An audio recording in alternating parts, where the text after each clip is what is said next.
नमस्कार बंधुरा अनितास सिम्पल फुडे आपनादेर सकलके स्वागत।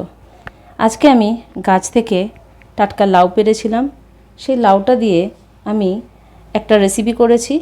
आर लाउएर खोसागुलो देखुन आमी एइभाবে मोटा मोटा करे केटे नियेछिलाम। এই খোসাগুলো ভালো করে ধুয়ে নিয়ে আমি এইভাবে কুচি কুচি করে কেটে নিয়েছি। এই খোসা আর আলু আমি একসাথে ভাজবো।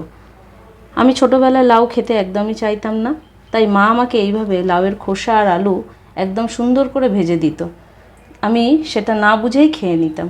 তাই আমি আজকে সেটা আপনাদের দেখাবো। লাউয়ের খোসা আর আলু ভাজা খেতে খুবই ভালো লাগে, গরম গরম ভাতের সাথে একদম জমে যায়। লাউয়ের খোসা আলু ভাজা আপনারা দেখতে থাকুন।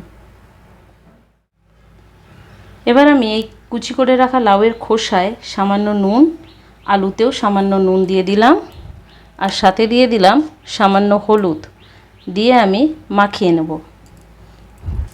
দেখুন আমি আলুগুলো খুব ঝিরিঝিরি করে কেটেছি, একসাথে মাখিয়ে নিলেও কোনো অসুবিধা নেই, কিন্তু আমি আলাদা আলাদা করে মাখিয়ে নিলাম। এটাতে একটু নুন হলুদ মাখিয়ে নিলাম, আর আলুতেও একটু নুন হলুদ আমি মাখিয়ে নিলাম।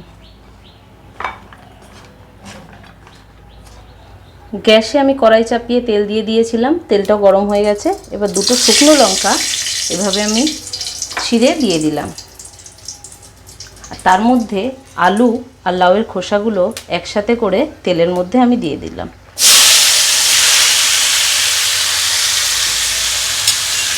এবার এটা ভালো করে নেড়ে লাল লাল করে ভাজবো।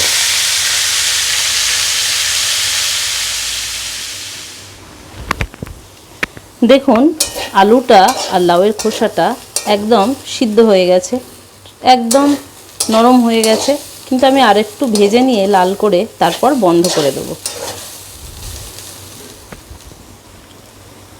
আমার লাউয়ের খোসা আর আলু ভাজা হয়ে গেছে। এবার আমি গ্যাসটা বন্ধ করে দেব, দিয়ে আমি গরম গরম ভাতের সাথে সার্ভ করব।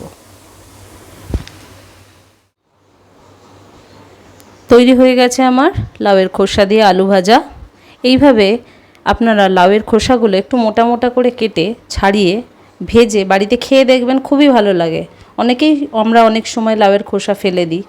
লাউয়ের খোসাটা এইভাবে ভেজে খেলে বেশ টেস্টি লাগে, বাড়ির বাচ্চারাও পছন্দ করবে।